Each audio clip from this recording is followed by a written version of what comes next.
Dua to the Most High, the only one, the Absolute from whom we all emanate. Dua to the sacred ancestors on whose shoulders we stand. And divine peace and blessings to all who care to listen. My dear people, we are not Africans, hear me well. And it is with a heavy heart and somber spirit that I must concede that we are not Africans. And I will forensically unpack my denunciation if you will exercise patience and actively listen to my preposition. And we shall begin by following this syllogism. Premise 1. If our African identity resists European and Arabian invading spirit, then we are Africans. Premise 2. If our natural identity is penetrated by European and Arabian spirit, then we are not Africans. Premise 3. If we are not Africans, then we are slaves to Europeans and Arabs. Conclusion. Therefore, we are not Africans. For an African is one who is unfit to be a slave. An African is one whose identity resists the invasion of European and Arabian spirit. Keep that in mind. Now pick up your jaw off the floor, sit tight, buckle up, and lend me your mind for a few minutes, that I may present the facts of an irrefutable denunciation.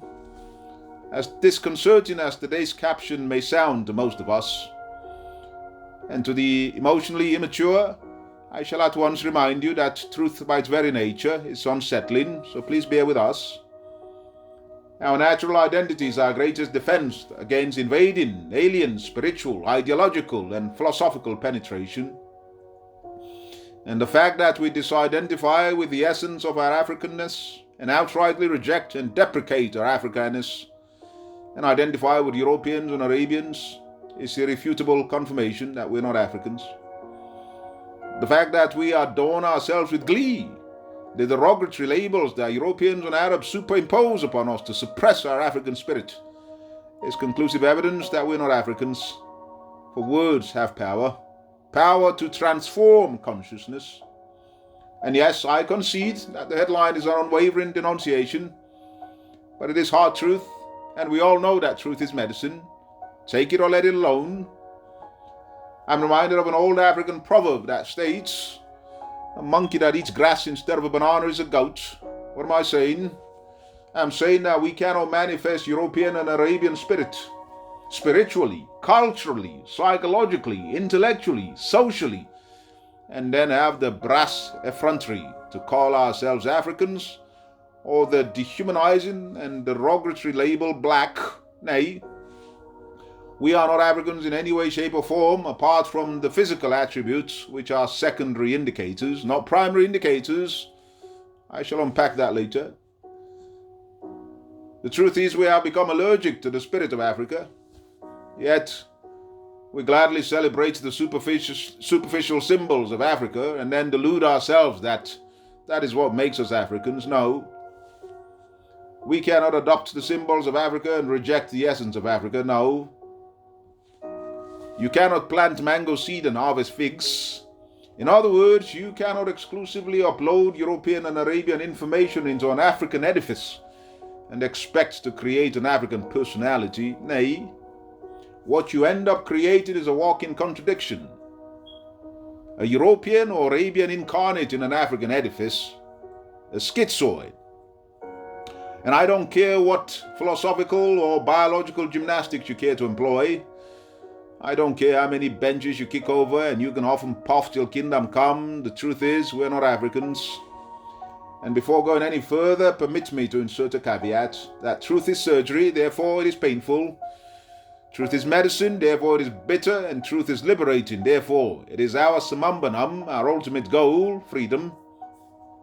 Truth alone liberates the mind, and I refuse to equivocate. I refuse to massage our putrefying egos with motivational platitudes. I refuse to appetize our alienated palate with flattery, and I will use the severest language endowed to me by the Most High and my sacred ancestors, that I may grab the attention of my people, who are the expression of chaos, underdevelopment, servitude, and materialism. And at a time like this, it is sizzling truth and not convincing argument that is needed. Our homes are on fire, set alight by the devious European and Arabian power structures. Yet we are sleeping through the flames and smothering smoke. And had I the ability to reach all of my people's ears, I would pour out a fiery stream of biting admonition and stern rebuke. What is no longer light that is needed in the minds of my people, no, it is scorching fire. It is no longer gentle shower that is needed, but thunder and lightning. The tempest and whirlwind is what is required to exorcise this European and Arabian spirit that animates us to self-destruct, to self-hate, to self-abnegate, and to commit genocide amongst ourselves. And let me clarify, I have no hate with Europeans and Arabs who respect the humanity and our inalienable right to exist in our own spiritual paradigm, in our own cultural paradigm, and in our own social reality. I am not addressing Europeans and Arabs, I am addressing my people and our condition as a people. And I am not excluded from this admonition. I am also admonishing myself. Just as the Europeans and Arabs sees it inconceivable, and rightfully so, to possess an African spirit, so it must be for the Africans to see it inconceivable to possess the spirit of European and Arabs. That is aberrant. It's abnormal. The opposite is normal. Ashe. An African is one who possesses an African spirit, and we cannot possess an African spirit whilst being possessed by European and Arabian spirit. The boat that has two captains sinks, doesn't it? We cannot possess an African mind and be in the condition that we're in as a people, lackeys, subordinates, inconsequential to Europeans and Arabs, expressions of chaos, disorder, backwardness, retardation, and every other dysfunction, maladaptive orientation you can consider. We cannot drink from the dredges of Europeans and Arabs and be Africans, no way. For every European and Arabian cop is anti-African, don't miss that. Every European and Arabian philosophy, ideology, or religion demonizes, devalues, outrightly rejects the African spiritual system, meaning that you cannot be an African and adopt any European and Arabian paradigm. It's impossible. For when we reject our essence, we spontaneously become slaves of other people. And we know that slaves are spiritually homeless beings who are ignorant of the fact that they will never fulfill their destiny under their dominator's domain. We are not Africans. Shocking, eh?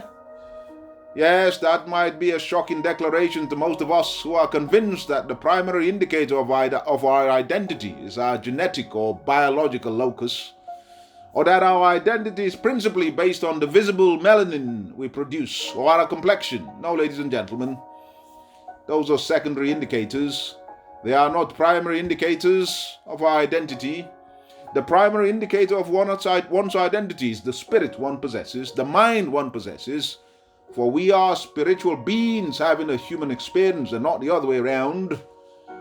We must snap out of the European and Arabian materialistic matrix. That is not African cosmology.